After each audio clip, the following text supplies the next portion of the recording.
Okay. So, welcome to another episode of Live with Science DD. Today, we have somebody who has worked in the field of biology for a long time. Jay Kishan has worked in the field of microbiology and biology. He has completed his BSc and MSc in microbiology. He is affiliated with CUBE, collaboratively understanding biology education, a program at the Homi Bhabha Center for Science Education, Tata Institute of Fundamental Research. So, since graduation, he has been working with this project, and he has been using his time to do scientific research in a more approachable manner. He has worked as a project scientific staff at HBCSC TIFR for 3 years, and he's developing and spreading CUBE program across country for merging research with school and college education. He is currently working at Learning Links as a senior consultant to bring in technology and innovation at school. He is associated with Naujawan Bharat Sabha, an organization to bring about social changes against regressive structures of caste and class in society. So, Jaikishan, I'm very impressed with the work that you're doing, and Thank you. please do tell us about Cube and Naujawan Bharat and even Learning Links as Yeah. we proceed in the video. So, why don't you introduce yourself in your own words? Yeah. So I have been involved in Q program also, like scientific research. We are trying to introduce the research level at the college and the college and the school levels. Where in education system we have lot of we know that already it is very much focused on the content part. But we are trying to bring in the research culture also into that, and the research should be started from school level also, and at college level also. This was the work which was I was doing. And also now currently I am working in a organization where Learning Links, where I am trying to actually develop the technological innovations at the school level, to deal with the problems of basic problems like food, related to food, water and energy. So those kind of innovative programs, and how to bring about innovation at the school with the students in the school level. So that is Oh, what the thing is there. And then in Naujawan Bharat Sabha, this is a cultural organization. I'm part of it. And then we are also, like, we believe that the progressive ideas of our freedom fighters, like oh, from the when the our country got independence, those independent. ideas have to be should be reaching to the people. And Mhm. unfortunately, I would like to say that ideas are somewhat, they are not reaching to the people. That people are cut Mhm. off from the Or ideas of even the changed, progress. or even changed in a way which is not intended. Yeah, because it's a whole societal issue Yeah. also. So those ideas, actually, if they don't reach to the young youth people everywhere, then we cannot have any positive change. So for a Change. positive change, we need to bring the ideas, for example, ideas of Bhagat Singh, for example, and the Agree. ideas of many Ashfaqullah Khan. So a lot of people are Yeah. there, and they have written about it, Savitri Yeah. Bai Phule. Yeah. So that way, you have to bring those ideas also to the people that So, way. yeah, I also feel that a lot of the work also was about the ideology that Bhagat Singh followed or Savitribai Phule followed. And in our history textbooks, not much of that is spoken about. So I hope that Yeah. our viewers will take some time to read about these people who have helped us achieve freedom, and not just go for whatever is shown in the mainstream. So yeah, so let's proceed, Kishan, with your presentation. Would you like for me to add your presentation screen? Yes. I will show. I'm showing the screen. Yeah. Yeah. So Okay. yeah. I'll let you proceed, Kishan. Okay. Yeah, my screen is visible, right? Yeah, your screen is visible. We're able Yeah. to see the first screen where we are seeing evolution of ape to man. Yeah. So today we are talking about evolution. I will come to Hindi. Mostly my talk will be in Hindi. So it will be in Hindi Yeah. and English. So Okay. अभी हम लोग जैसे कि हाँ, तो हम लोग जैसे कि इवोल्यूशन पे आज हम लोग ज़्यादा करके बात करने वाले हैं। ओके, इवोल्यूशन जो एक ये सब्जेक्ट है, ये इवोल्यूशन सब्जेक्ट मतलब बहुत ही एक तरीके से कॉम्प्लेक्स सब्जेक्ट है। मतलब उसमें बहुत सारी लोगों के अलग अलग विचार हैं, ठीक है। और ये सिर्फ हमारे देश की ऐसी कोई बात नहीं है, पूरे ऑल ओवर द ग्लोब ये जो टॉपिक है बहुत ही ज़्यादा कॉम्प्लेक्स है। और इसके अंदर कॉम्प्लेक्सिटी इसलिए है क्योंकि काफ़ी लोग इसमें इवोल्यूशन में मानते हैं, कोई कोई इवोल्यूशन में मानते नहीं है, ठीक है।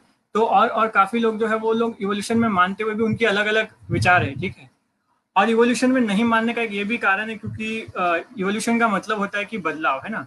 तो बदलाव जो चीज होती है वो थोड़ी मुश्किल होती है, मतलब समझने में भी मुश्किल होती है, और बदलाव हो भी जाए तो हमको अच्छा नहीं लगता, कभी कभी मुश्किल लगता है।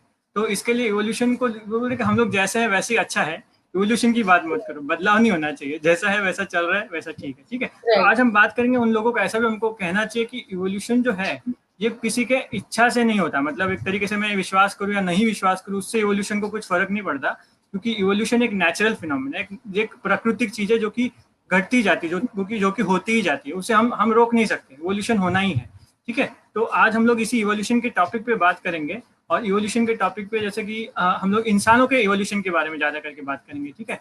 तो जैसे कि आप यहाँ पे देख सकते हैं कि जैसे कि यहाँ पे आप देख सकते हैं कि मैंने जो यहाँ पे लिखा है कि एवरीथिंग इज इन मोशन, मतलब हम लोगों को पहले इवोल्यूशन समझने के पहले ये चीज जाननी बहुत जरूरी है कि सारी जो चीजें होती है मतलब इस दुनिया में, वो सारी जो चीजें हैं वो कि एक गति में है, they are in hmm. Motion.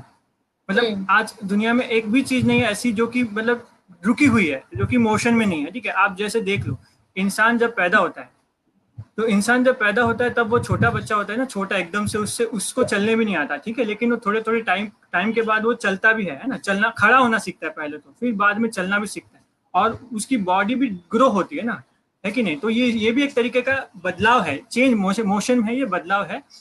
और ये जो बदलाव है इसको कोई मतलब तरीके से उसको कोई मतलब फोर्स नहीं कर रहा है, ऐसा कोई बच्चे को ऐसा नहीं होता कि हम लोग उसको बड़ा नहीं करते, है ना। बच्चे की बॉडी अपने आप से, उसको खाना मिलेगा तो वो अपने आप से बढ़ेगी, वो एक नेचुरल चीज है, वो एक बढ़ेगी, है ना। तो ये हमको जानना बहुत जरूरी है कि हर एक चीज जो है वो, इंसान भी खुद एक तरीके से मोशन में है, उसकी जिंदगी भी मोशन में है, और मोशन में इसीलिए हम लोगों को जीव, अगर बर्थ भी हुआ है तो उसका डेथ भी होता ही है ना। तो और इसी तरीके से अगर हम देखेंगे, कोई फ्रूट देख लो, एप्पल देख लो, एप्पल भी जो है वो हमेशा एप्पल वैसे ही नहीं रहता है ना, वो भी एक समय के बाद में वो खराब भी होता है। अभी खराब कैसे होता है, क्योंकि उसके अंदर भी आप देखेंगे कुछ केमिकल चेंजेस होती रहती है अपने आप, उसको कोई करता नहीं है, मतलब मेरे कहने का मतलब यह है कि उसमें कोई दैवीय शक्ति नहीं है जो कि उसको करवाती है कि भाई एप्पल अब तू खराब हो जा, ऐसा नहीं है ना। कोई भी एप्पल हो दुनिया में वो एक न एक टाइम पे खराब होगा, क्योंकि उसकी नेचुरल ऐसी ही चीजें बनी हुई है, उस तरीके से बना है कि कुछ समय बाद में कुछ चेंजेस होती है उसमें, केमिकल रिएक्शन, जिसके कारण वो खराब होता है ना, और सड़ता भी है। तो उसके बाद में फिर जैसे कि हम लोग देखते हैं कि कोई बिल्डिंग भी ले लो, जैसे कि कोई स्टैच्यू देख लो, कोई मतलब जैसे कि लोग कहते हैं कि ये बहुत मतलब कोई चीजें बदलती नहीं है, मतलब ऐसी की वैसी रहती है। अच्छा, एक बिल्डिंग ले ले, है ना, बिल्डिंग जो कि वैसी की वैसी है, मतलब 100 सालों से भी, लेकिन वो एक समय में आने के बाद गिरेगी, है ना, क्योंकि उसके अंदर के एटम्स जो होते हैं ना, वो एटम्स भी है ना, वो मोशन में होते हैं, वो भी मतलब एक तरीके से गति में होते हैं, और वो मतलब टूटते, मतलब वो बिखरते हैं, एटम्स भी बिखरते हैं, जिसके कारण फिर वो एटम भी, जिसके कारण एक तरीके से बिल्डिंग भी गिर जाती है एक समय के बाद, है ना। तो ये हम देखेंगे कि अभी हम लोग ने जैसा कि पृथ्वी देखा, फोटो में आपको पृथ्वी दिख रहा है और सूर्य दिख रहा है, पृथ्वी भी सूरज के आजू बाजू जो है वो घूमती रहती है, तो ये भी एक प्रकार का मोशन है, गति है। पृथ्वी भी है ना, रुकी नहीं रह सकती, अगर रुकी हम्म। रहेगी तो मतलब संसार चल ही नहीं पाएगा, है ना। उसी तरीके से आप एटम भी देख लो, एटम के अंदर भी देखेंगे, न्यूक्लियस के आजू बाजू में आप पढ़ते होंगे कि इलेक्ट्रॉन्स जो है वो मोशन में है ना। तो इस तरीके से हम देखते हैं कि सारी जो चीजें हमारे आजू बाजू में है, from solar system to smallest atom to any organism, है ना, वो हमारे सब कुछ हमारे बाजू में, सॉरी, वो सब कुछ जो है वो हम गति में है, गति में है। तो चलो, हम लोग ने अभी गति की तो बात कर दी, ठीक है, ये मानते भी है, काफी लोग मानते हैं कि गति होती है चीजों को, लेकिन इसका कारण क्या है, मतलब गति होना और बदलाव होना, इसमें बहुत फर्क है। और सिर्फ अगर गति नहीं होगी तो बदलाव नहीं हो सकता, इसलिए गति के बारे में समझ रहे थे। तो बदलाव कैसे होता है, तो बदलाव के लिए ये एक ही चीज है कि आप देखेंगे कि एक जैसे कि लाइट होती है ना, लाइटनिंग होती है, light is an energy, okay. Light energy से ही हम लोग को इलेक्ट्रिक एनर्जी पैदा होती है। जैसे कि लाइटनिंग जब होगी, आपको दिख रहा है स्क्रीन पे, उसके कारण जो इलेक्ट्रिसिटी पैदा होती है एक तरीके से दुनिया में, जब इंसानों ने पैदा भी नहीं किया था तभी से वो इलेक्ट्रिसिटी पैदा होती है ना। जैसे आप केमिकल रिएक्शन देख लो, है ना, जैसे कि सोडियम है, सोडियम Na, और क्लोराइड है, सोडियम और क्लोराइड दोनों की एक तरीके से पानी में, समंदर में पाए जाते हैं, है ना। और वो सोडियम और क्लोराइड के मिलने से ही एक तरीके से सॉल्ट, नमक जो कहते हैं, वो बनता है ना। दो अलग अलग केमिकल है जो कि मिलने से एक नया केमिकल पैदा हुआ। ये भी एक तरीके का इवोल्यूशन है, बिकॉज आज हम देखते हैं कि दुनिया में किसी समय में तो पहली बार एक एटम आया होगा, है ना। तो उसको हाइड्रोजन मानते हैं कि साइंस में मानते हैं कि हाइड्रोजन होगा वो, और हाइड्रोजन और बाद में कोई परिस्थिति में कोई ऑक्सीजन भी कहीं पैदा हुआ, और हाइड्रोजन ऑक्सीजन मिलने के कारण पहली बार दुनिया में वाटर तरीके की कोई चीजें भी पैदा हुई है ना। तो इस तरीके से हम देखते हैं कि जो भी चीज हमारे बाजू में है, मतलब एक तरीके से अणु, एटम मतलब क्या होता है कि अणु, अणु जब पैदा होता है और अणु में से दूसरे अणु मिलने के कारण है ना बहुत सारी नई नई चीजें पैदा होती है। और ये नई नई चीजों का पैदा होने का फिर से कारण कोई कोई किसी ने फोर्स करके नहीं बनाया उनको, किसी ने बनाया नहीं है उसको, या किसी ने उसकी कोई शक्ति नहीं है, कोई दैवीय शक्ति ने उसको मतलब बोला नहीं कि तुम इधर जाओ और तुम मिल जाओ, ऐसे करो वैसे करो, ऐसा नहीं हुआ कुछ भी। लेकिन वो अपनी आंतरिक गति से, मोशन के कारण वो चीजें एक दूसरे से मिली है और नई चीजें पैदा हुई है।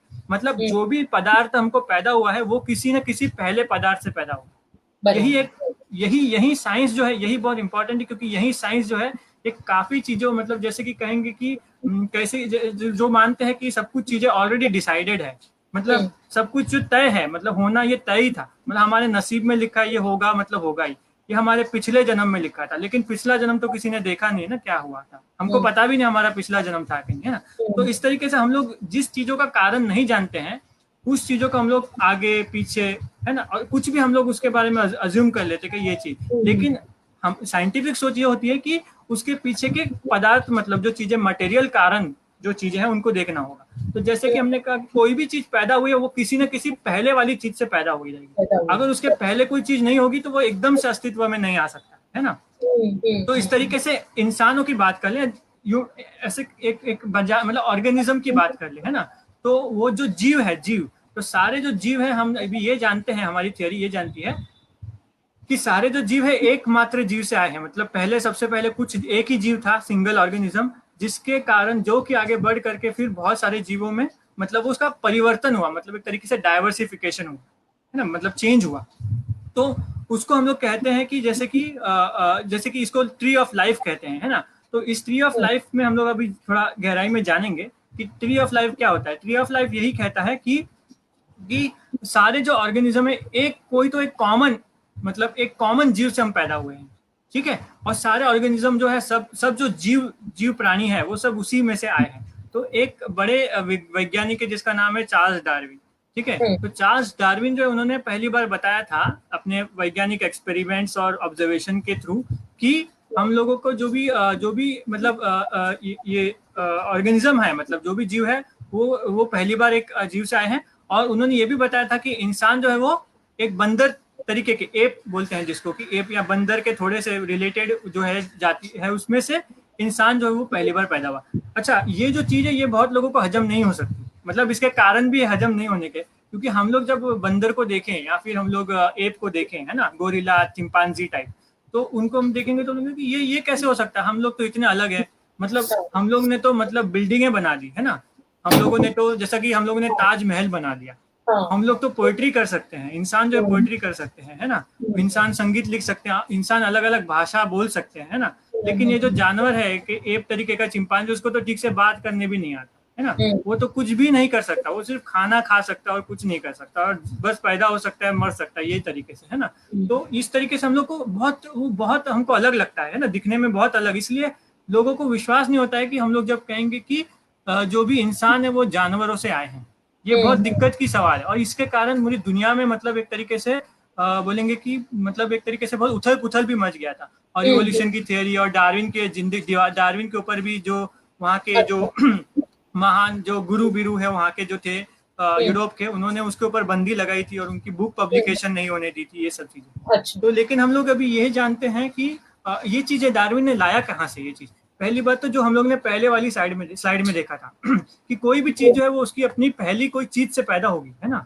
कोई मैटर जो है, matter is made up of some, matter is formed from some previous matter, बिना पदार्थ के कोई और पदार्थ निर्माण नहीं हो सकता, है ना। तो इस कारण भी जो एप है वो भी एक तरीके से जीव है, उसी जीव में से नया इंसान पैदा होता है। अभी इसका वैज्ञानिक कारण यह है कि डार्विन, आपको यहाँ पे फोटो दिखता होगा एक छोटा सा बॉक्स में, जिसमें कि आप देख सकते हैं कि यहाँ पे बहुत सारे जो ये है क्या कहते हैं, अलग अलग टाइप के फिश के हैं, जो टर्टल है उसके हम लोग को एम्ब्रियो दिखते हैं। एम्ब्रियो मतलब जब हम लोग बच्चे पैदा नहीं हुए होते हैं, वहाँ की डेवलपमेंट होती रहती है हमारी, वो हम लोग के स्टेजेस देखेंगे तो आपको चारों जो भी जानवर, इंसान का भी है उसमें, वो सब आपको सेम दिखेंगे, मतलब इंसान के जो जो हम लोग एम्ब्रियो में रहते हैं, हम लोगों का और उन लोगों का, टर्टल का उनका एम्ब्रियो देख वीडियो लो, काफी उसमें सेम भी है। दिखने में भी आपको सेम सेम चीजें दिखेगी। उनके पास भी मतलब आंखें होती है ना, उनके पास इंटेस्टाइन होता है, और शेप बड़े भी होने के बाद, यस यस सॉरी, शेप भी सेम है इनका।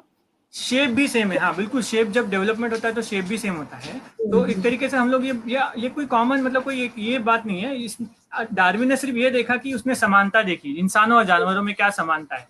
आज देखो कुत्ते को भी देख लो, उनके पास भी आंखें होती है, हमारे पास भी आंखें होती है, उनके पास भी इंटेस्टाइन होता है, स्टमक होता है, हार्ट होता है, लंग्स होता है, किडनी होता है, सब कुछ होता है, हमारे पास भी वो सब है ना। तो इंसानों, तो इसका मतलब फिर डार्विन ने एक तरीके से निष्कर्ष निकाला कि हम जो है इंसान भी है वो कि इसमें से आए हुए रहेंगे, है ना। तो इस तरीके से डार्विन इस कंक्लूजन पे पहुंचे थे।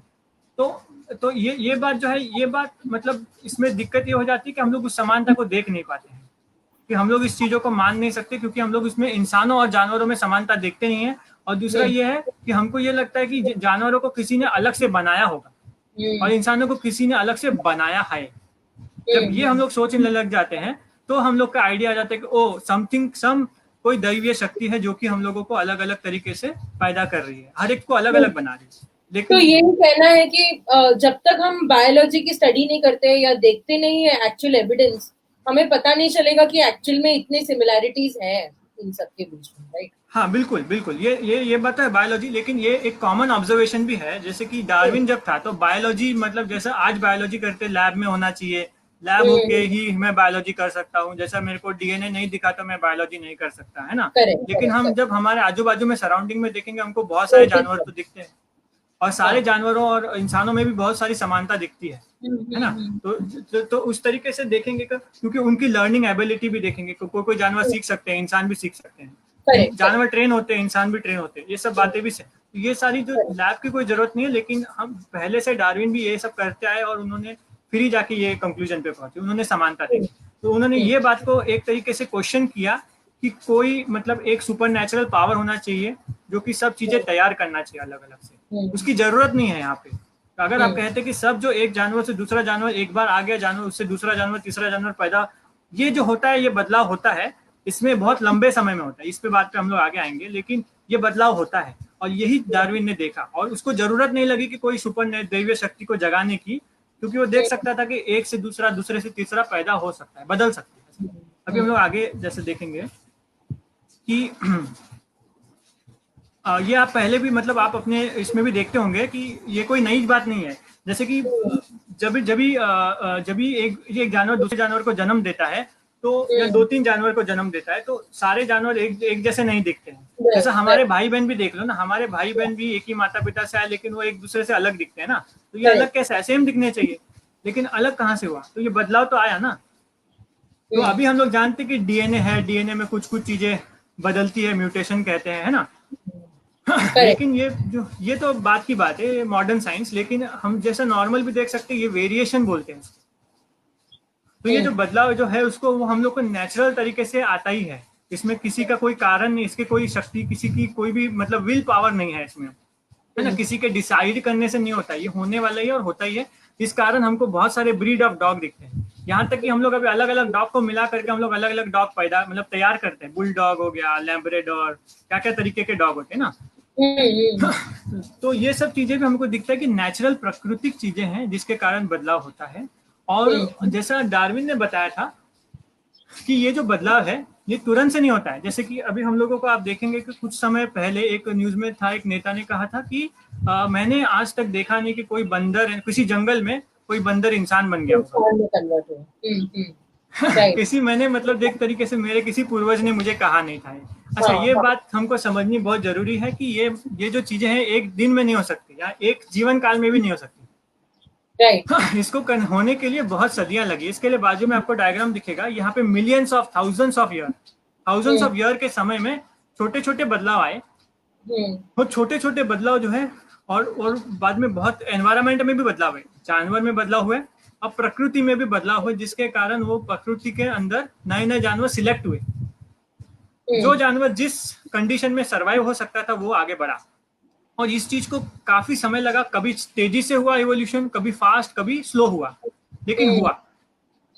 और इसी तरीके से फिर जो नेचुरल चीजों के छोटे छोटे बदलाव को जान करके, वो छोटे बदलाव जो वो किसी न किसी कंडीशन में सूटेबल होने चाहिए और वो जीने चाहिए। अगर वो जी नहीं पाते हैं, वो कंडीशन में जी नहीं पाते, जैसा कि सुनामी आ गया तो जी नहीं पाया, आग लग गया जंगल में, कोई जानवर जी नहीं पाया, तो वो मर जाएगा, वो नहीं आगे बढ़ेगा। तो इस तरीके से वो आगे आगे बढ़ते हुए बहुत टाइम लगा उसको ये चीज़ों। और प्रकृति में ये भी होता है कि कंपटीशन होती है।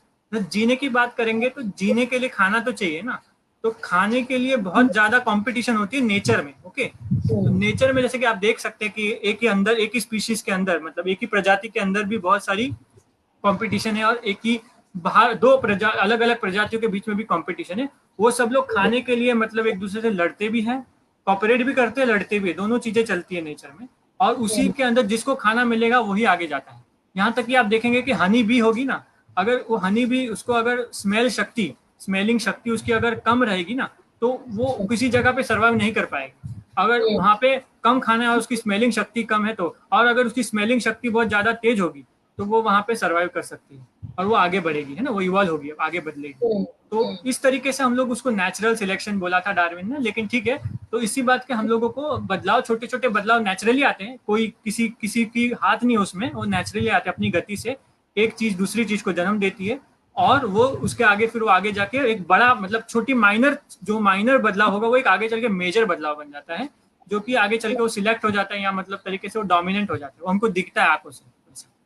उसके आगे हम लोग जैसे कि देख सकते हैं कि यहाँ पे इंसान को वैसे ही बनने के लिए क्या क्या बदलाव आए। तो इंसान को बनने के लिए जैसे कि आपको देखेंगे इंसान और एक चिंपांजी में क्या फर्क है। तो उन चिंपांजी में जैसे कि उनके आपको यहाँ पे एविडेंस है कि तो उनका जो पेल्विक रीजन है, मतलब जो हमारा बोलते हैं कि लंग्स, उसके नीचे जो बैठने की जगह है पेल्विक गर्डल बोलते हैं, उनके जो शेप है बहुत अलग है। चिंपांजी में एक लंबा है, किसी और जानवर में वो बहुत मतलब ब्लंट या पतला है, पतला टाइप का दबा हुआ है, और इंसानों में कुछ मीडियम साइज का है। तो ये सारे बदलाव भी नेचुरल तरीके से आए थे, बदलाव जो आए थे। और वो कुछ जो ये जो बदलाव इंसान का बदलाव है वो आज हमको डोमिनेंट दिखता है ना, क्योंकि वो आगे सूटेबल है, इस नेचर में हम लोग सूटेबली हम लोग सर्वाइव कर पाते हैं, हमको मिलता है खाना, हम जी पाते हैं, इसीलिए वो इस तरीके से बदलाव आगे बढ़ा। तो इस कारण क्या हुआ ना कि हम लोग पहले ऐसे चारों चारों मतलब हमारे जो हाथ थे वो भी पाँव थे ना, तो चारों पाँव पे जानवर चलते थे। लेकिन अभी जो हम लोग ये बदलाव हुआ इसके कारण हम लोग दो पैरों पे खड़े हो पाए। तो पूरी मतलब ह्यूमन नेचर में जब हम लोग दो पैरों पे खड़े हो पाए ना, तब वो सबसे बड़ा मतलब एक तरीके से बहुत बड़ा चीज हो गया दुनिया में, कि इंसान पैदा हुआ पहली बार, कि इंसान दो पैरों पे चलने वाला कोई जानवर, मतलब जो इंसान कहते हैं, वो पैदा हुआ और वो आगे बढ़ा। और जैसे कि और भी जिसमें एक चीज है, यहाँ पे हाथों का आपको फोटो दिखता होगा, तो अलग अलग जानवर के अलग अलग हाथों के प्रकार हैं। लेकिन इंसान जो है उसको, इंसानों का हाथ जो होता है, आप देख सकते हैं कि हाथ में जो है ये चार उंगलियां जो है वो नीचे जाती है, और ये जो एक अंगूठा है वो अपोजिट डायरेक्शन में जाता है हमारा। अच्छा, और सारे जानवर जो होते हैं ना वो ऐसे ही ऐसे कर पाते हैं, वो सिर्फ ऊपर नीचे कर पाते हैं पांचों उंगली को। लेकिन हम लोगों जो कि है ना अपोजिट डायरेक्शन में हम लोग कर पाते हैं। तो ये जो बदलाव हुआ ना, मतलब एक तरीके से अपोजिंग थंब पैदा होना, तो ये जो इसके कारण हम लोग जो है ना, हम लोग कुछ चीजों को पकड़ पाए, हम लोग की ग्रिप ग्रिप बनी। और ग्रिप बनना बहुत इंपॉर्टेंट है, ह्यूमन इवोल्यूशन में बहुत ज्यादा इंपॉर्टेंट है। जब तक ये नहीं हुआ था तब तक हम कुछ काम नहीं कर सकते थे, हम कुछ चीजें पकड़ नहीं सकते थे, यही दूसरे जानवर जो है वो चीजें पकड़ नहीं सकते। तो ये जो है बदलाव हम लोगों को, यही बदलाव ने हमको इंसान बनाया एक तरीके से बायोलॉजिकली। लेकिन फिर भी मैंने बताया था कि यहाँ पे बहुत सारी चीजें जो है वो हम लोगों को इन जानवरों से अलग भी है ना। जैसे हम लोग पोएट्री, या हम लोग मार्स पे भी जा सकते हैं, कोई जानवर आज तक मार्स पे नहीं गया है ना। तो ये हम लोग कैसे कर सकते हैं, क्योंकि इस पे हम लोग आगे बात करेंगे। यही जो चीजें वो इंसानों को अलग बनाती है, एक तरीके से अलग बनाती है। तो ये अलग बनाने वाली चीज क्या है कि जानवर से इंसान अलग इसी प्रकार में है कि इंसान के पास एक चीज है जिसको कहते हैं माइंड, है ना, माइंड, या कि हम लोग सोच सकते हैं। हम लोग जानवरों से ज्यादा तरीके से और हायर लेवल ऑफ थिंकिंग या हायर लेवल ऑफ कॉग्निशन भी बोलते हैं, हम लोग वो हायर लेवल ऑफ कॉग्निशन कर सकते हैं। तो ये हम लोगों को कैसे हुआ, तो ये हम जबकि हम लोग देख सकते हैं कि यहाँ पे जो हाथ हमारा, मैंने कहा कि ऐसे हम लोग का हाथ हो सकता था, अपोजिंग थंब पैदा हुआ, जिसके कारण हम लोग पहली बार जो एक तरीके से एक पूरी मजबूती से हम लोग एक पत्थर को उठा सकते हैं, है ना। तो इंसान जब पहले आया देगा तो एक बार पत्थर को उसने उठाया होगा, वो पत्थर से किसी जानवर को मारने के लिए उठा सकता है, या लकड़ी को उठाया होगा, किसी अटैक कर रहा है कोई जानवर उसको जंगलों में तो मारने के लिए, है ना।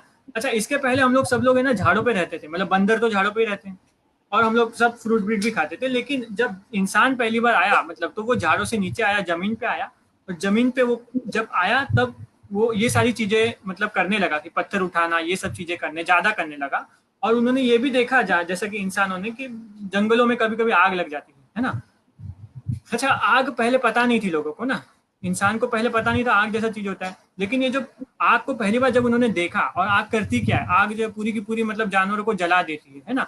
और मतलब एक तरीके से आग से जानवर भागते भी है, बहुत सारे जानवर डरते हैं ना आग से। तो इस तरीके से उन्होंने फिर देखा कि अरे आग भी बहुत इंपॉर्टेंट चीज होती है। और फिर उन्होंने फिर जैसे कि एक बार किसी ने ये किया होगा, मतलब पत्थर को उठा के दो पत्थरों को घसा होगा, पहली बार आग तैयार हो ही रहेगी है ना।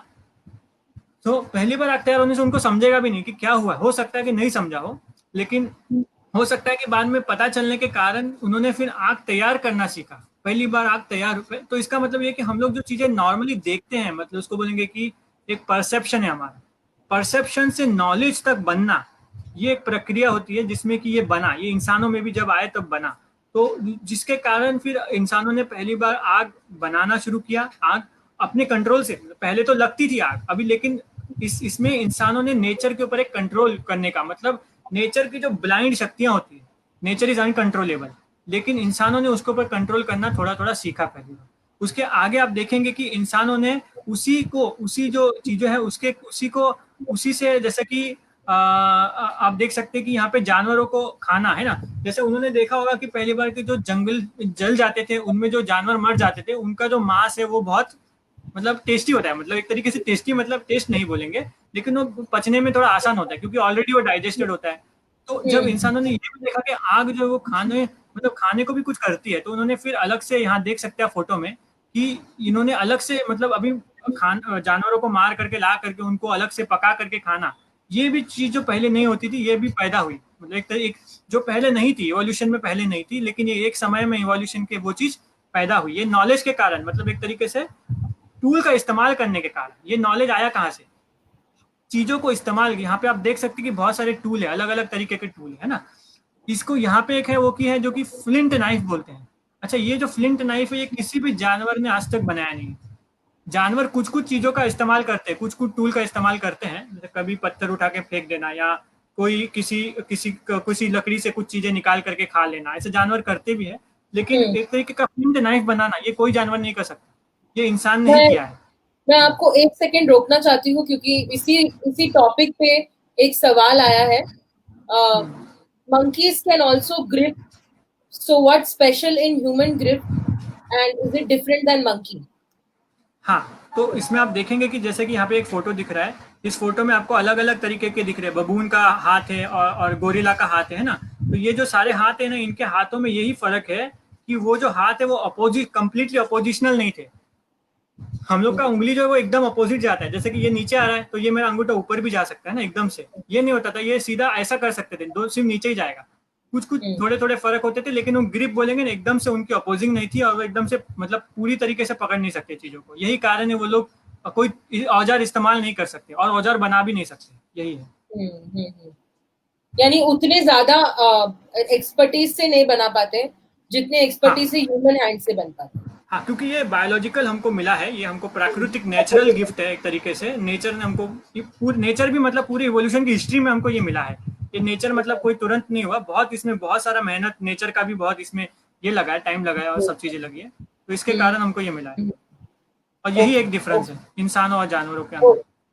तो इसके कारण जो है कि टूल इस्तेमाल करने से हमारा बौद्धिक, मतलब एक तरीके से नेचुरल जो हम बोलेंगे कि नेचुरल, सॉरी इंटेलेक्ट बोलेंगे, हमारा माइंड बोलेंगे, ब्रेन बोलते ना।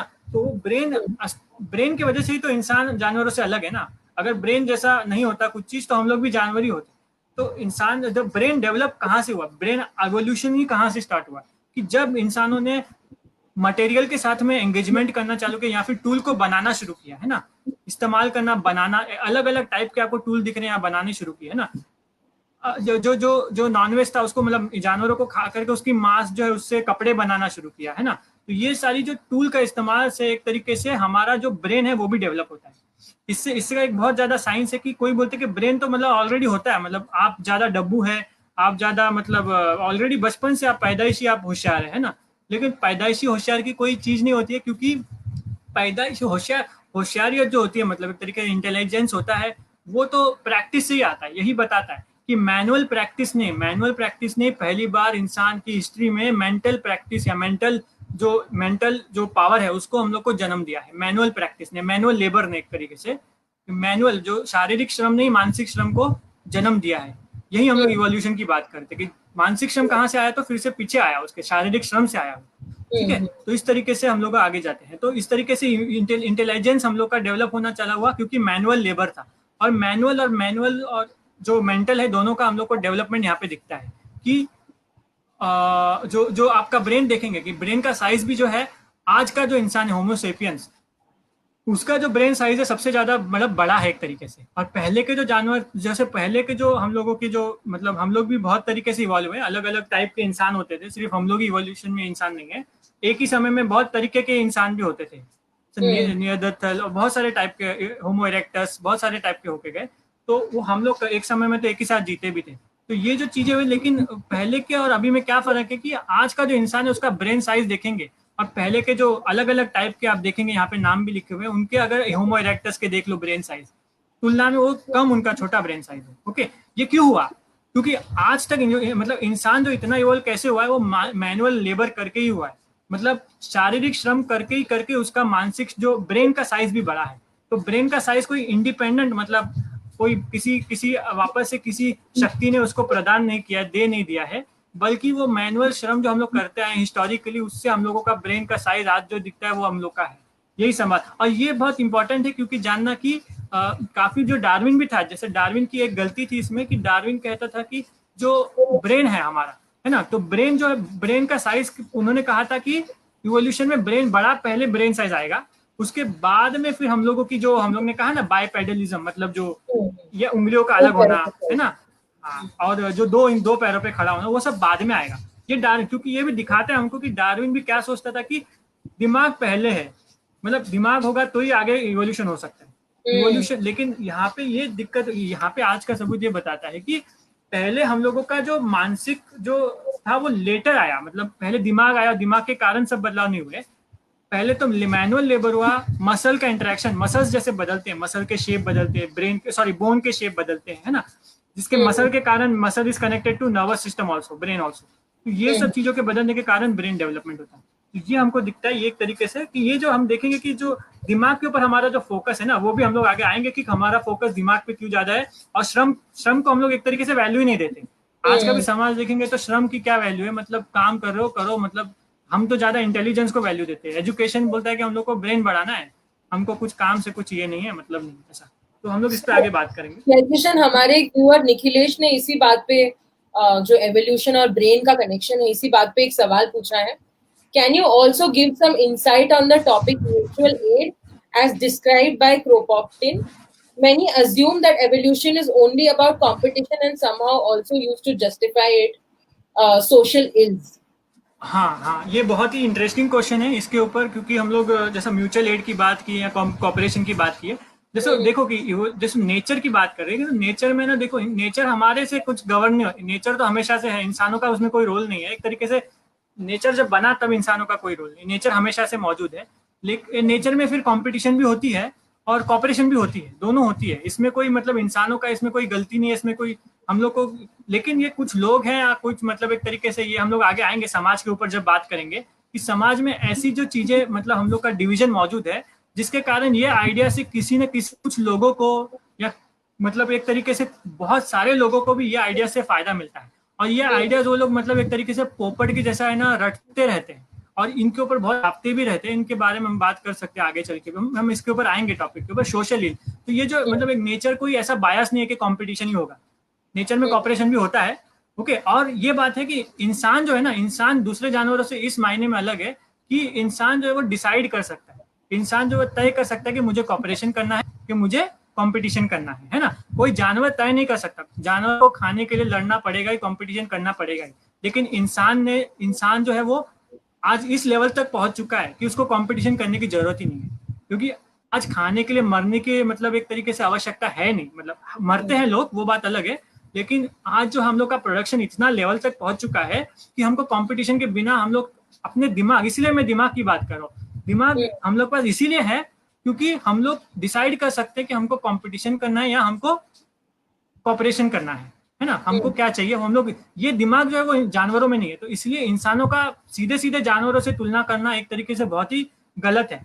और एक तरीके से ये भी है कि इंसान और जानवर में ये फर्क है कि जानवर जो वो सिर्फ कलेक्शन करता है। एनवायरमेंट से कंपटीशन क्यों होती है? क्योंकि वो कुछ कर नहीं सकता, उसके हाथ नहीं है ना। वो सिर्फ जानवर जो वो कलेक्ट करता है, वो जाके सिर्फ जो मिलेगा उसको बस चुग लेता है, वो खा जमा कर लेता है, खा लेता है। लेकिन इंसान ही एक ऐसा प्राणी है जो कि पैदा करता है, जो प्रोडक्शन करता है, जो कि श्रम, अपने श्रम से उत्पादन करता है। उत्पादन से खेती कर सकता है, कोई जानवर खेती नहीं करता ना। तो वो जानवर जो नहीं करता, तो हम खेती कर सकते हैं, हम उत्पादन बढ़ा सकते हैं। वो हम उसके ऊपर अभी आएंगे आगे, हम लोग एक्चुअली उसी स्लाइड पे जा सकते हैं अभी ठीक है। कि हाँ। तो देखो आप, जैसे कि आप, हम लोग वही बता रहे थे आगे कि ये देखो कि जैसे इंसान आगे बढ़ा है तो ह्यूमैनिटी ने टूल तो बना दिया। टूल का एक आधुनिक रूप में, मतलब एक हायर लेवल ऑफ लेबर ने एक अलग टूल को जन्म दिया, जिसके कारण खेती भी करने को हमको आई। जैसे कि आप देख सकते हैं, जो प्लो है, प्लो बोलते हैं या कुल्हाड़ी बोलते हैं, जो खोदने के लिए होती है ना, तो वो सारी चीजें मतलब इंसानों ने तैयार कर दी। और ये जो चीजें हैं, इसके कारण क्या हो गया कि उत्पादन, जो पहले नेचर था, नेचर में जो कि मतलब अंधा कंपटीशन होता है ना नेचर में, वो नेचर का कंपटीशन को इंसान ने कंट्रोल कर दिया, जिसके कारण वो खेती से अपना उत्पादन कर सकता है। मतलब एक तरीके से मतलब अपने श्रम के साथ में, जो पहले एक ही, मतलब जैसे कि आप पहले जैसे कि हम लोग पहले ट्राइब्स में रहते थे ना, तो ट्राइब्स में क्या होता था कि हम लोग जैसा कहीं ना कहीं हंटर, इनफैक्ट ट्राइब से पहले हंटर गैदरर, मतलब जो ढूंढ के खाना है, जो मिलेगा मिलेगा, जो नहीं मिलेगा वो नहीं मिलेगा, ठीक है। तो अगर 100 लोगों का कोई मतलब एक झुंड है, तो वो 100 लोग जब काम करते थे ना, तो सिर्फ मतलब 80 लोगों का खाना जमा जुटा पाते थे। उस समय में, उस हिस्ट्री के उस समय में 20 लोगों का मरना इज नेचुरल।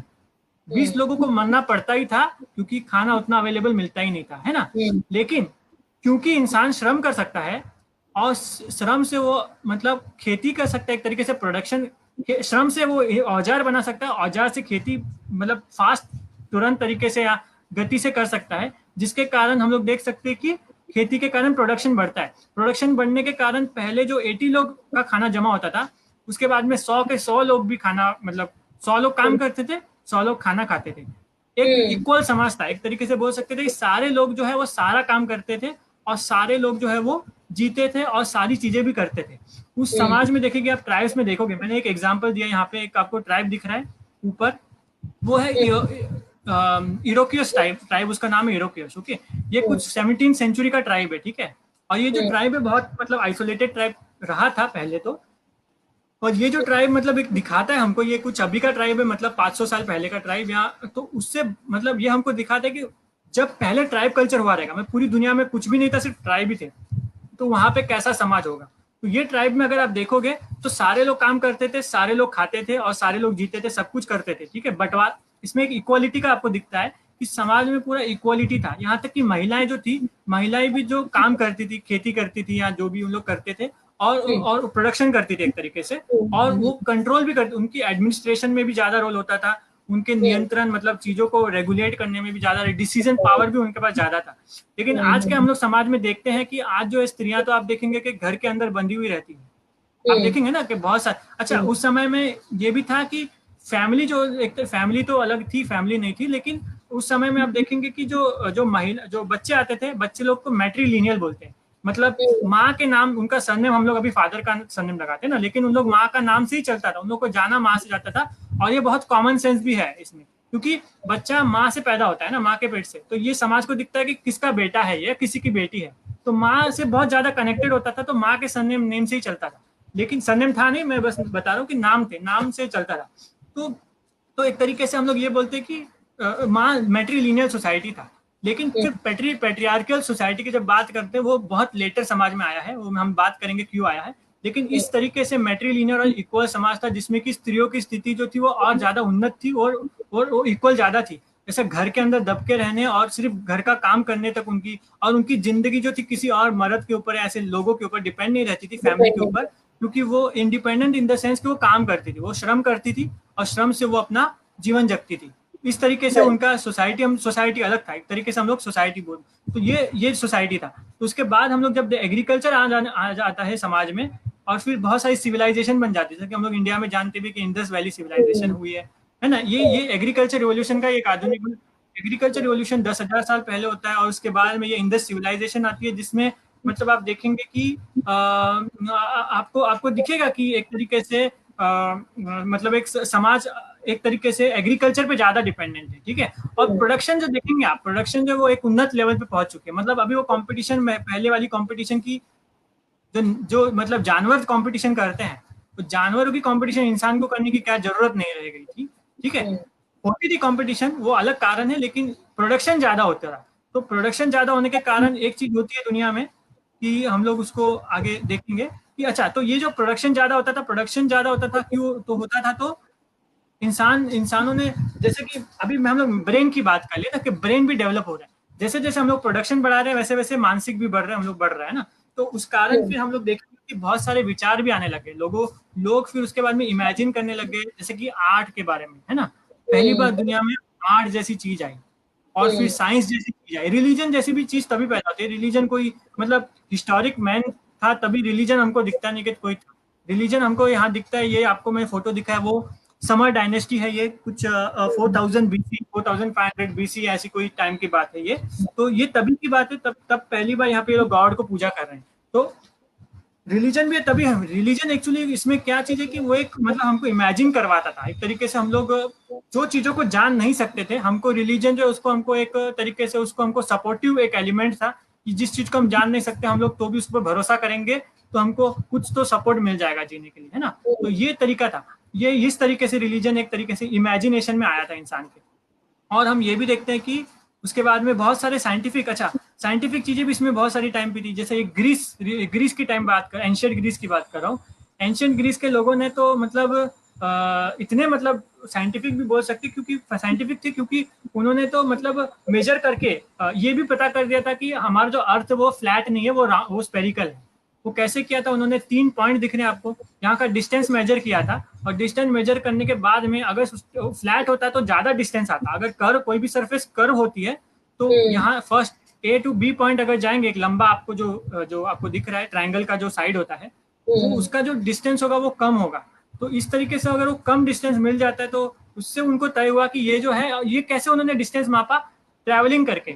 एक जगह से दूसरी जगह जाओ, कितना किलोमीटर हो गया, उसका डिस्टेंस मेजर करो, और वो अगर फ्लैट होगा तो कितना होना चाहिए, और स्पेरिकल होगा तो कितना होना चाहिए। स्पेरिकल का माप में वो बैठ रहा था। तो then they decided that earth is not flat, earth is spherical. और ये आगे ये उसके आगे फिर ये भी पता चल गया कि अर्थ जो है वो फ्लैट नहीं है, क्योंकि एक समय में सूर्य जो है एक ही हिस्से को, अर्थ के एक ही हिस्से को मतलब एक सूर्य रोशनी देता है। अगर वो फ्लैट होता तो पूरा धरती को एक ही टाइम पे रोशनी मिलना चाहिए। हाँ, तो ये इस कारण में अभी भी कई हाँ सारे लोग हैं जो फ्लैट अर्थ थ्योरी में विश्वास करते हैं।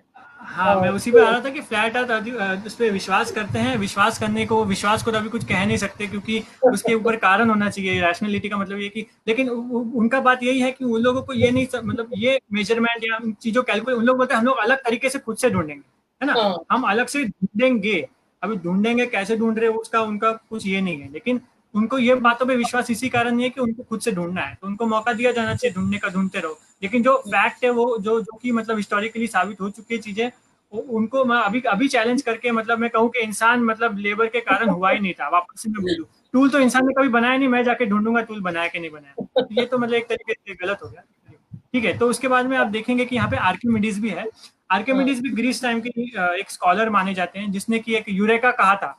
यूरेका हाँ, का एक नारा दिया था, और वो हाँ, एक्चुअली नहा रहे थे टब में बैठ के। उनको राजा ने कहा था कि ये मेरे को जानना है कि ये जो क्राउन है उसमें मतलब वो रियली सोने का बना है कि नहीं बना है, मुझे साबित करके दिखाओ सोना सही सच्चा है कि नकली है। तो फिर वो सोच रहे थे, तो उन्होंने देखा कि जैसे ही एक कुछ मग डाला उन्होंने अपने जो टब में, तो उतना ही पानी उसका उसी वॉल्यूम का पानी बाहर गिरता है। तो फिर हाँ, उनको एकदम आइडिया आया कि ये जो मैं अगर क्राउन पानी में डालूं और रियल, तो उसके उसका जितना वॉल्यूम है उतना पानी बाहर आना चाहिए, वो पानी का मेजरमेंट होना चाहिए। तो अगर वो सच्चा है तो उसका मेजरमेंट मिल जाएगा, और अगर झूठा है तो उसका मेजरमेंट मिल जाएगा, और मैं उसको फाइंड आउट कर सकता हूँ। इस और ये एक तरीके से बहुत साइंटिफिक थिंकिंग ही कहा जाएगा कि he is comparing a known with an unknown, है ना। तो ये जो चीज उसने साइंटिफिक डिस्कवरी हो, और फिर वो नहा रहा था, फिर वो वैसे ही उठ के वो बाहर चले गया, वो बात अलग है ऐसे का वैसे ही वो भाग के चलेगा बिना कपड़े, ठीक है, हाँ, लेकिन वो स्टोरी है। तो एक तरीके से हाँ, तो एक तरीके से हम लोग ये देख सकते हैं कि जो हम लोग ने पहले कहा था कि ज्यादा फोकस था हमारा, वो किस पे था, मैनुअल लेबर पे था, टूल प्रोडक्शन, है ना, इसके ऊपर। लेकिन उसी के कारण जो ब्रेन डेवलप हुआ हमारा, है ना, अच्छा, ब्रेन जो डेवलप हुआ मैनुअल लेबर के बिना डेवलप हो ही नहीं सकता ये चीज, लेकिन एक टाइम के बाद में हम देखते कि ब्रेन ने मतलब अपने जो मानसिक शक्ति ने एक इंडिपेंडेंट रोल लेना शुरू कर दिया, और वो देख सकते कि अलग अलग विचार पैदा होने लगे, इमेजिनेशन, जिसमें से कुछ इमेजिनेशन गलत इमेजिनेशन भी थी, जैसे कि कुछ इमेजिनेशंस ऐसी भी थी कि नहीं नहीं चलो सब लोगों को एक ही चीज माननी है, जैसे एक ही चीज थोपी जाएगी, जैसे कि हम लोग आगे बात करेंगे जियोसेंट्रिक और हेलियोसेंट्रिक मॉडल। चर्च ने तो थोपा, ये इमेजिनेशन आई गई थी कि जियोसेंट्रिक है कि earth is center of the everybody, every every every whole solar whole whole planetary system.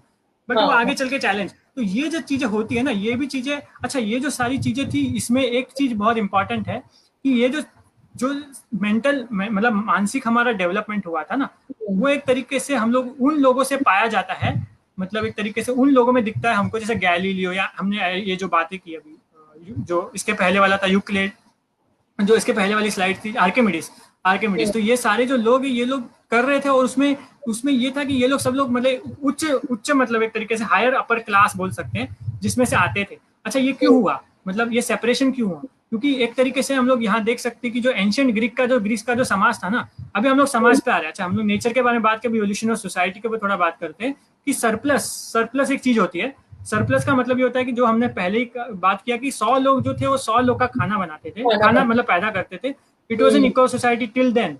But जब 100 लोग काम कर रहे हैं और 120 लोगों का खाना बन रहा है, 20 ज्यादा बन गया ना, उसको सरप्लस कहा जाएगा। अच्छा ये ज्यादा बन गया और ज्यादा का करेगा क्या, समाज में अगर कुछ ज्यादा बनती है उसका क्या होगा, उसका उसको पहले तो देखभाल रखने के लिए, उसकी देखभाल करने के लिए हमको क्या चाहिए, हमको कुछ तो लोगों की मतलब अलग से लोग चाहिए, जो कि जैसे कि आर्मी बोला जाएगा ना, तो पहली बार आर्मी जैसी कोई तो चीज अस्तित्व में आई। अच्छा उसमें फिर ऐसे भी लोग पैदा होंगे कि ये लोग जो ज्यादा पैदा हो रहा है उसके ऊपर ज्यादा नियंत्रण करने की कोशिश में रहेंगे, है ना। तो उसके कारण एक समाज में एक कुछ एक स्लेवरी का समाज मतलब क्या होता है कि स्लेव ओनर्स थे और स्लेव्स थे, है ना। तो ये भी नेचुरल प्रक्रिया में हुआ है, ये प्रोडक्शन की प्रक्रिया में हुआ है कि कुछ लोग स्लेव बने और कुछ लोग स्लेव ओनर्स। अच्छा स्लेव कौन बने, जो लोग श्रम करते थे, जो हम लोग ने पहले कहा, जो शारीरिक श्रम करते थे वही लोग स्लेव बने। और स्लेव के कारण जो आप देखेंगे आगे भी कि स्लेव का जो सिस्टम है उसमें, यहाँ पे कुछ मैं फोटोज दिखा रहा हूँ, यहाँ पे माइंस में लोग काम करते थे स्लेव्स, है ना। तो इसमें क्या हो जाता है कि ये समय आने तक कि जो जो मानसिक हमारा जो ब्रेन जो पावर जो हमारा डेवलप हुआ, जो कि मैनुअल की वजह से हुआ, वो मतलब शारीरिक श्रम के ऊपर ही वो कब्जा करने लग जाता है, कि हमारा जो मानसिक जो चीज है डेवलप हो चुका था, जो कि उसी की वजह से पैदा हुआ, उसी के ऊपर वो कब्जा करता है, मैनुअल लेबर को दबाने की कोशिश, ज्यादा से ज्यादा लोगों को मैनुअल लेबर में धकेल करके, और कुछ लोग ही मेंटल लेबर कर सकते हैं, मतलब कुछ लोग साइंटिस्ट बन सकते हैं। इसीलिए ज्यादा करके जो साइंटिस्ट थे वो भी अपर क्लास से आते, क्योंकि उनको श्रम करने की जरूरत नहीं पड़ती थी, और वो लोग जो है वो लोग उनको खाने को मिलता था, समाज में होगा तो ही मिलेगा ना, मिलता था खाने को, वो लोग सिर्फ अपना बैठ करके आराम से साइंटिफिक थिंकिंग और इमेजिनेशन में घुस सकते थे, है ना। तो आप देख सकते हैं यहाँ पे कुछ फोटोज हैं, यहाँ पे ग्लैडिएटर्स के फोटोज है।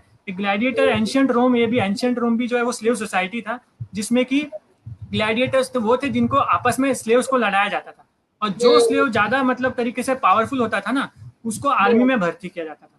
अच्छा वहां पे रूल लॉ भी एक चीज होती है, लॉ, है ना। तो लॉ भी उसी टाइम बना, क्योंकि जब ऐसे स्लेव समाज होगा, है ना, तो उस समाज को जब कंट्रोल करना होगा, तो अगर लॉ नहीं रहेगा ना तो प्रॉब्लम हो जाएगी, क्योंकि कुछ भी एक्सप्लॉयटेशन हो सकती है, मतलब कोई ज्यादा से ज्यादा एक्सप्लॉयटेशन भी कर सकता है, स्लेव्स को बांध करके रखना या कुछ भी कर सकता है उनके साथ।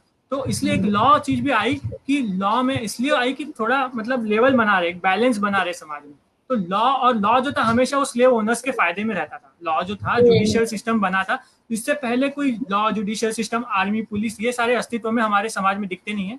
ये जो हमारी जो स्लेव सोसाइटी है वहां से समर डायनेस्टी से एक्चुअली शुरू होता है, ये चीजें एकदम से दिखता है समाज में, और वो दिखता है, और उसके कारण क्या होता है कि लॉ बनना, और स्टेट एक तरीके से स्टेट का फॉर्मेशन हम देख सकते हैं। जैसे जब ये समाज हैव्स और हैव्स नॉट में बद गया, है वो किसी के लोगों के पास कुछ है और बाकी लोगों के पास कुछ नहीं है, तब वो ये हम लोग को दिखता है कि ये स्टेट निर्माण होता है। और फिर काफी चीजें बदली दुनिया में, जैसा दुनिया में जैसा कि इवोल्यूशन तो होता ही है, तो वैसे ही स्पार्टेकस स्लेव रिवोल्ट था, स्पार्टेकस नाम का एक ये था स्लेव था, जिसने कि ये स्लेव सिस्टम के आगे बगावत की थी, ओके। और उसके बाद में हाइटन रिवोल्यूशन, बहुत सारे टाइप के मतलब बदलाव हुए समाज में, जिसके कारण मतलब ये जो समाज था वो बदला, और knowledge increase after freedom from slavery, कि जैसा स्लेवरी खत्म होता है हमको नॉलेज बढ़ते हुए दिखता है, कि नॉलेज जो है वो बढ़ गया। जैसे कि हम लोग उसके बाद में स्लेवरी के बाद में हम लोगों को इंडस्ट्रियल रिवॉल्यूशन होता है, जिसमें कि स्टीम इंजन पहली बार बनती है और इंडस्ट्री तरीके से पहली बार बनती है। ओके, ये इंडस्ट्री और स्टीम इंजन फिर से हम देखेंगे कि ये मैनुअल लेबर का ही एक ये है, मतलब क्रिएशन है। ओके, और उसी के मैनुअल जो पहले जो स्लेव सोसाइटी था वो इन सबको दबाता था, इनको मैनुअल लेबर करने नहीं देता था, उनको मेंटल लेबर करने का मौका नहीं मिलता था, वो लोग साइंटिफिक थिंकिंग उनकी रोकता था। इस कारण उस लोगों को लगा कि ये सिस्टम अभी हमको तोड़ना पड़ेगा, वो इस कारण वो टूटा। एक प्रोडक्शन को मतलब रोकता था, मैनुअल लेबर को रोकता था, इस कारण वो टूटा और साइंटिफिक डिस्कवरीज को आगे बढ़ी उसके कारण, और हमको फिर एक समाज मिला जिसमें कि हमको इंडस्ट्री, पहली बार इंडस्ट्री मिली। पहले एग्रीकल्चर बेस्ड सोसाइटी होती थी, वो अभी इंडस्ट्रियल बेस्ड सोसाइटी बनी। उसके बाद में फिर हम देख सकते हैं इंडस्ट्रियल रिवॉल्यूशन के बाद में भी फिर जैसे कि 1700 के बाद, अच्छा फिर उसके बाद में फिर किंगडम्स आने भी शुरू हुए समाज में। किंगडम में भी वही है कि स्लेव में ये फर्क था कि स्लेव जो था वो मतलब जंजीरों से बंधा होता था, एक मालिक के अंदर उसको फुल्ली कंट्रोल होता था। लेकिन किंगडम में ये होता है कि स्लेव जो है वो थोड़ा फ्री होता है, मतलब घूम फिर सकता है ना। लेकिन फिर से उसमें ये होता है जैसे हम लोग इंडिया में कहते हैं जाति प्रथा ना, जाति प्रथा भी इंडिया में रही है। जैसा कि इंडिया में देखेंगे कि पहले वैदिक सिस्टम था और बाद में वर्ना सिस्टम आया, है ना। तो वैदिक सिस्टम तक अगर आप देखेंगे तो उसमें कोई मतलब आप देखेंगे कि कोई एकदम से मतलब हैव्स और हैव नॉट की जो बात कर रहे हैं ना हम लोग, है ना, तो वो एकदम से नहीं दिखता है। लेकिन वर्ना सिस्टम आने के बाद में आप देखेंगे कि पूरी तरीके से जो मैनुअल लेबर काम करते थे लोग, उन लोग एकदम नीचे थे, और जो जो मतलब इंटेलेक्चुअल काम करते थे वो लोगों का ऊपर वाले लेयर्स में, वो लोगों का वर्ना सिस्टम में भी उनका ये हुआ। ठीक है, फिर अभी फ्यूडलिज्म की बात करें तो यूरोप में भी फ्यूडलिज्म था और उसमें भी ऐसे ही था, स्लेव से थोड़ा अलग हुआ, लेकिन ये लोगों पे भी कब्जा होता था, किंग होता था, किंग उनसे टैक्स लेता था, फ्यूडल रेंट होता था, है ना, और जो भी पैदा होता था उनकी चुराई जाती थी चीजें, है ना। अच्छा, साइंटिफिक डिस्कवरीज भी ऐसी कि फ्यूडल समाज में ही बहुत सारे लोगों को साइंटिफिक डिस्कवरीज करने का मतलब लगा। गैलीलियो, ऐसे सारे जो लोग हैं ना, जो उस समय में स्टीम इंजन या ऐसी सारी बहुत इंडस्ट्रियल रिवोल्यूशन के टाइम की बात है, छोटे छोटे मर्चेंट्स पैदा होने शुरू हो गए, छोटे छोटे मैन्युफैक्चरिंग सेक्टर पैदा होने शुरू हुए। ये सारे जो लोग थे ना वो राजा को भी एक तरीके से चैलेंज करने लगे, क्योंकि वो राजा उनको है ना कंट्रोल रखता था अपना, और एक तरीके से एक सिंगल पॉइंट था ना कंट्रोल का, सिंगल पॉइंट, बाकी सारे लोगों को कुछ करने का मौका नहीं मिलता था, है ना। और इनकी सारी जो संपत्ति थी ना, राजा की संपत्ति कहाँ से आती थी, वो तो इनके मेहनत से आती थी ना, जो खाना जो ये लोग लूटते थे, रेंट लेते थे, खाना सब लेके जाते, उनको उनको पगार है तो पगार तो जो बाद में आई है, पगार थी नहीं, पहले तो सिर्फ खाने को दिया जाता था। तो इस तरीके का समाज भी आगे चल करके जो कि मैनुअल और मेंटल लेबर पे काबू करता है, वो आगे चल के टूटा। और ये आप देख सकते हैं गैलीलियो, है ना, गैलीलियो के बारे में बात की। गैलीलियो भी एक तरीके से वही था कि फ्यूडल सिस्टम को और चर्च को उसने एकदम से मतलब नकार दिया था और उसको चैलेंज किया था अपनी हीलियोसेंट्रिक जो उसने अपने टेलीस्कोप बनाए थे और बहुत सारी चीजों को देख करके उसने फिर ये लाया कि earth is not centre, sun is centre and earth is revolving around the sun. ये जब बात वापस से हम बात करें कि कैसी आइडियाज में भी स्ट्रगल होती है ना, जो हम लोग देखते हैं कि एक विचार जो अलग विचार के साथ में टकराव लेता था, वो चीजें यहाँ पे दिख रही है। उसके बाद में हम लोग देखते हैं कि उसके बाद में हम लोग देखते हैं कि ये एंड ऑफ किंगडम्स भी एक टाइम आया जिसमें कि 17th सेंचुरी 18th सेंचुरी जब तक आ रही थी, 18th सेंचुरी हाँ के एंड तक किंगडम का थोड़ा खात्मा होना शुरू हुआ था।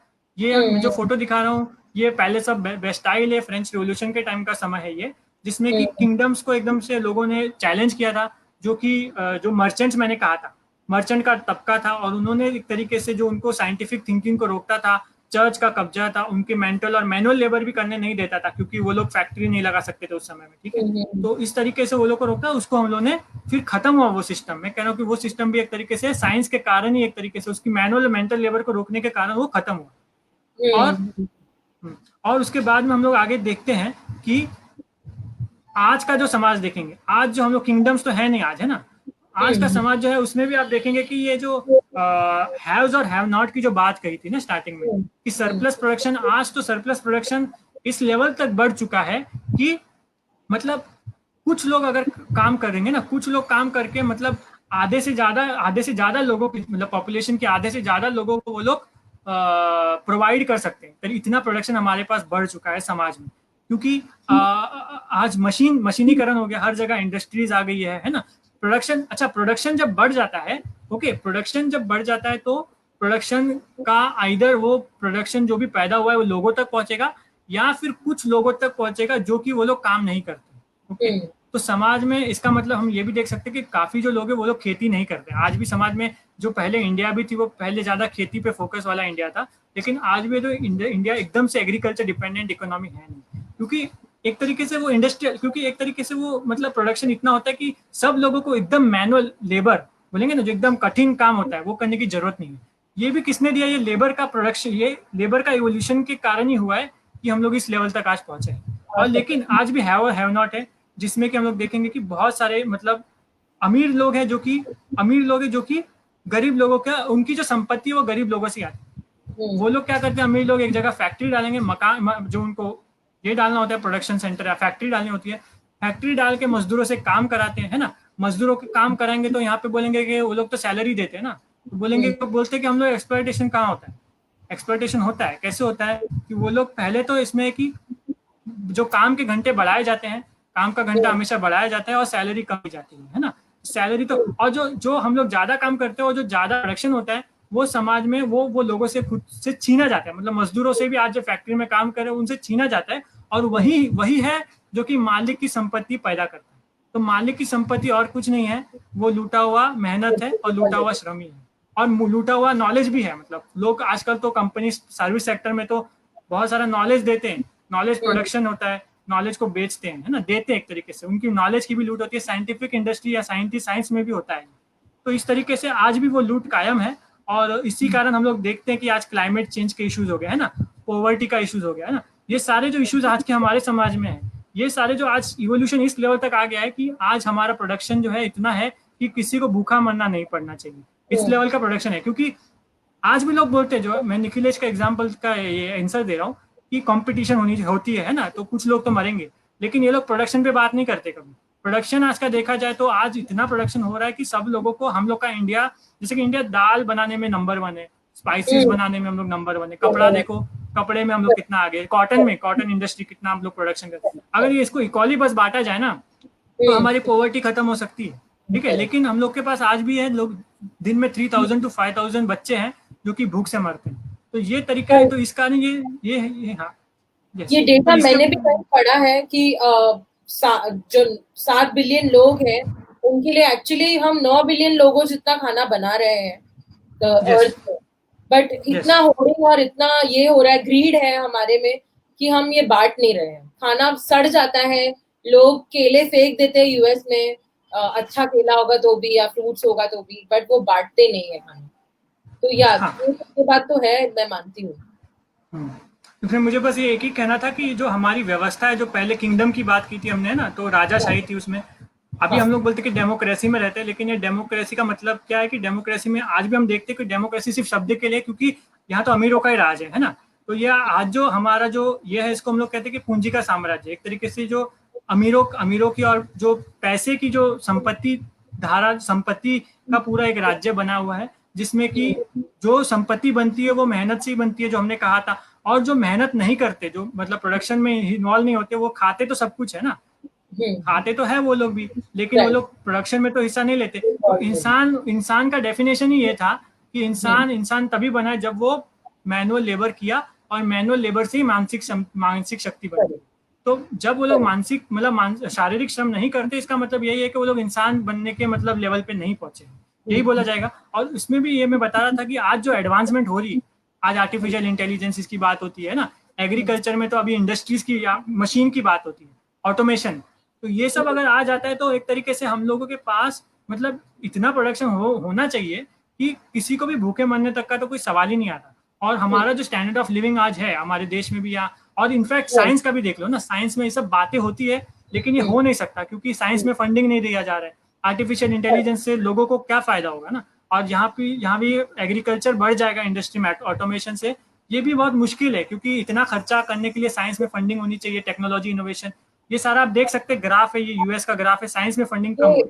अच्छा, ये सब चीजें और है कि जो लोग प्रिविलेज पोजीशन में हैं सिर्फ वो रिसर्च कर रहे हैं या वो जो है टॉपिक्स निकाल रहे हैं साइंटिफिक खोज के लिए, बट जो एक्चुअली फील्ड में प्रॉब्लम फेस कर रहे हैं उनके पास कोई रिसोर्स नहीं है to do this scientific research. इसकी वजह से ये जो गैप बन रहा है, आई थिंक उसकी वजह से साइंटिफिक रिसर्च रुका हुआ है। लाइक इंडिया में हाँ तो कास्ट सिस्टम की वजह से, क्लास सिस्टम की वजह से, जेंडर इश्यूज की वजह से होता है, but all over the world ऐसे इनइक्वल स्ट्रक्चर्स की वजह से, जहाँ पे लेबरर्स के पास ऐसे रिसोर्सेज नहीं है कि वो खुद इनोवेट करें, इसकी वजह से इनोवेशन काफी रुक गए हैं. What do you think about this? Yes, because हाँ मेरा स्लाइड्स अभी यहीं ख़त्म हो जाता है, तो मैं चाहिए तो ये रोक सकता हूँ, स्क्रीन शेयर रोक सकता हूँ, स्टॉप स्क्रीन शेयर. ओके. ठीक. ओके. ओके. या सो राइट. सो ये जो आपने इनइक्वालिटीज को पॉइंट आउट किया, ये कुछ हद तक साइंटिफिक इनोवेशन को भी रोक रहे हैं. प्लस मिस जीनी ने बहुत इंटरेस्टिंग कमेंट दिया है कि adding to the previous question about brain size, ये भी एक मार्कर होता है इंटेलिजेंस का कि जो ब्रेन साइज है. बट इसके बेसिस पे लोग काफी ऐसे स्टडीज करते हैं जो प्रिविलेज पोजीशन में लोग हैं, जैसे यूरोप में आप वाइट पीपल को देखोगे, या इंडिया में आप अपर क्लास अपर कास्ट लोगों को देखोगे, वो ऐसे स्टडीज करने की कोशिश करते हैं जो दूसरे ग्रुप के या दूसरे कम्युनिटी के लोगों को नीचे डालते. तो इस पे थोड़ा सा आप लाइट डालेंगे तो अच्छा होगा. हाँ, मैं दोनों सवाल पे थोड़ा कुछ कहना चाहूँगा. ये सवाल पे अब मैं पहले बोल देता हूँ कि ब्रेन साइज ना, तो ब्रेन साइज, जैसे कि brain size isn't a marker. हाँ, ये तो बराबर है, इजंट अ मार्कर, बट ये बात हमको समझ में अगर आ रही है, लेकिन उनको समझ में कैसे आएगी, क्योंकि वो लोग तो उस पोजीशन में बैठे जो कि उन्होंने डिसाइड करके रखा है कि ब्रेन इज एवरीथिंग, राइट. अब ब्रेन इज एवरीथिंग क्यों डिसाइड किया है, ये उन लोगों के मन में क्यों आता है, क्योंकि वो श्रम से कटे हुए हैं ना. उन लोग तो मानसिक श्रम ही कर रहे हैं ना, वो लोग शारीरिक श्रम से कटे हुए हैं. तो जब तक वो लोग शारीरिक श्रम नहीं करेंगे, और जब तक उनको पता नहीं चलेगा कि हाँ, शारीरिक श्रम से भी बहुत सारी चीजें पैदा होती है, जो हमारी पहले वाली आइडियाज थी ना, उससे अच्छी आइडियाज यहाँ पे है, उससे अच्छी आइडियाज हमको, साइंटिफिक आइडियाज यहाँ पे वो तुम्हारे. तो जब तक वो प्रैक्टिस नहीं आ जाएगी ना, तब तक वो लोग यही कहते रहेंगे. In fact they are justifying their own position, क्योंकि अगर वो लोग नहीं कहेंगे, हमको सरप्राइज होना चाहिए, क्योंकि अगर लोग नहीं कहेंगे कि हम लोग मतलब ओ नहीं नहीं नहीं, manual labour is everything and manual labour creates the wealth, और मैनुअल लेबर साइंस भी तैयार किया है, इंसान को मैनुअल लेबर ने बनाया. अगर वो लोग ये कहेंगे तो फिर उन लोग तो मैनुअल लेबर नहीं करते, they will be in a wrong position. तो कहीं तो ना कहीं दैट इज द, उनकी सोसाइटी में पोजीशन नीचे आ जाएगी और yes, because लोग their society is that they are not in, they are doing a, so they are different in they are doing different practice. तो हमने देखा कि टूल जब हम लोग इंसान बना रहा था, प्रैक्टिस कर रहा था ना टूल का, तो जो प्रैक्टिस से वो लोग कटे हुए हैं ना, तो प्रैक्टिस से जब वो लोग कटे रहेंगे, तो इस कारण उनके जो सोशल रिलेशंस है, उनके जो दिमाग में आइडियाज पैदा होती है, तो हर एक इंसान जो है अपनी प्रैक्टिस के कारण तय होता है, ना कि उसकी आइडियाज के कारण. वो जो वो प्रैक्टिस करता है, उसी से उसकी आइडियाज निर्माण होती है, और अगर वो प्रैक्टिस नहीं करता है, उसकी वो आइडियाज निर्माण नहीं होती. सिंपल. तो यही है उसका कारण कि ऐसे ऐसे आइडियाज हमारे मतलब लोगों के दिमाग में पैदा होती है, और उसके स्टैटिस्टिक्स से कुछ भी कर सकते हो तुम statistics. Correct. So all in all science in itself जो एक रिवोल्यूशन का तरीका है, not just not just the physical revolution that has happened, but even the societies that have evolved. ये इस पे आपने बहुत सारा लाइट डाला है, जय Kishan. Yeah. So that's all, Jai Kishan. There are no more questions from our viewers. अगर आपको कोई क्लोजिंग कमेंट्स देने हैं तो you can tell us. Okay. नहीं, आपने कहा था शायद एक कुछ क्वेश्चन था प्रॉफिट के ऊपर, किसी तो चीज पे आपने एक क्वेश्चन था ना, और एक क्वेश्चन था शायद नहीं प्रॉफिट के ऊपर, या फिर ऐसी जो मतलब साइंस को जो नीचे वाले लोग हैं जिनको करने का मौका नहीं मिल रहा है, मतलब वो लोग को साइंस और रिसोर्सेज नहीं है, कुछ आपने कहा था ना रिसोर्सेज. तो इस पे मैं कहना चाहूंगा कि जैसे कि देखो, साइंस का ऊपर ओवरऑल फंडिंग जो है वो अभी मतलब all over the world is in crisis, because एक तरीके से जो सारी जो फंडिंग है, वो ये जो हमारी जो व्यवस्था है वो मतलब मुनाफाखोर व्यवस्था है, एक तरीके से हमको कहना चाहिए, क्योंकि मुनाफा के बिना तो कुछ काम होता नहीं है ना दुनिया में.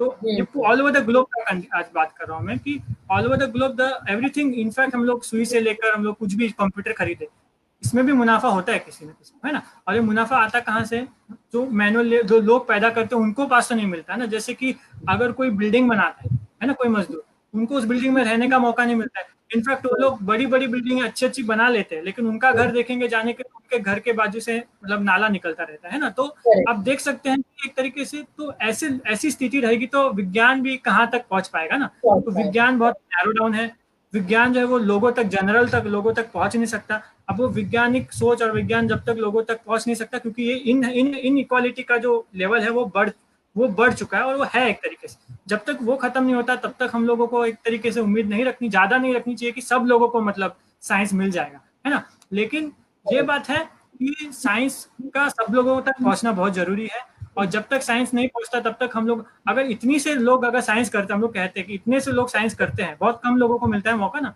इनफैक्ट साइंस जो इंस्टीट्यूशंस है वो मतलब बहुत कम है, और लोगों को साइंस करने का मौका दिया नहीं जाता, क्योंकि वो लोगों से छुपाई जाती है चीज। साइंस मत करो, और कुछ भी करो, बिजनेस करो, कॉमर्स करो, बट साइंस मत करो, क्योंकि वो उससे दिक्कत है, it will cause a trouble. So that that is the point. So इसके कारण उनको रोका जाता है साइंस करने से, और रोका जाने का, छुपाया जाता है एक तरीके, साइंस से छुपाया जाता है लोगों को। इतने कम लोग साइंस अगर कर रहे हैं तो इतना हम लोग को इनोवेशन दिखता है, मतलब दुनिया में इनोवेशन तो होता है, थोड़ा बहुत होता है। अगर सब लोग साइंस करेंगे तो तुम इमेजिन कर सकते हो कि what will be the innovation, and what will be the level where we will reach, level of work. Correct.